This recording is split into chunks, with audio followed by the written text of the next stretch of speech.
காரசேவ் செய்யறதுக்கு 1 கப்பு கடலை மாவு, 1/4 கப்பு பச்சரிசி மாவு சலிச்சு எடுத்துக்கோங்க. தேவையான உப்பு சேர்த்துக்கோங்க. 1/4 டீஸ்பூன் ஓமம், 1/4 டீஸ்பூன் ஜீரகம், 15 மிளகாய் இடிச்சு சேர்த்துக்கணும். 8 பூண்டு பழம் நசுக்கி சேர்த்துக்கணும். 1 டீஸ்பூன் சில்லி ஃபிளேக்ஸ் சேர்த்திருக்கேன். நீங்க மிளகாய் தூளா கூட சேர்த்துக்கலாம். கொஞ்சம் பெருங்காயத்தூள், 1 டீஸ்பூன் பட்டர் சேர்த்துட்டு நல்லா மாவை பிசைஞ்சு எடுத்துக்கலாம். கலருக்காக மஞ்சத்தூள் சேர்த்துக்கலாம். நான் காஷ்மீரி ரெட் சில்லி சேர்த்துக்கிறேன். தண்ணி கொஞ்சம் கொஞ்சமா தெளிச்சு மாவை பிசைஞ்சு எடுத்துக்கலாம்.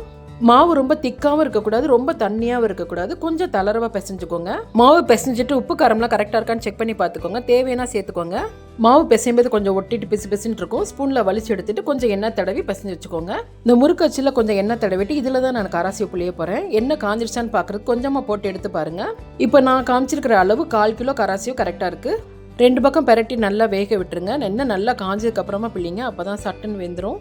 இப்போ நான் காமிச்சிருக்கிற மாவு 2 கட்டையும் கொஞ்சம் கூட இருந்தது, எல்லாமே பிழிஞ்சிட்டேன். இந்த காராசி முறுக்கில் கொஞ்சம் நல்லா ஓட்டை தெரியுது பாருங்கள். அப்போ தான் நல்லா பொறுன்னு இருக்கும். நல்லா சிம்பிளான ரெசிபி. இந்த தீபாவளிக்கு கண்டிப்பாக ட்ரை பண்ணி பாருங்கள்.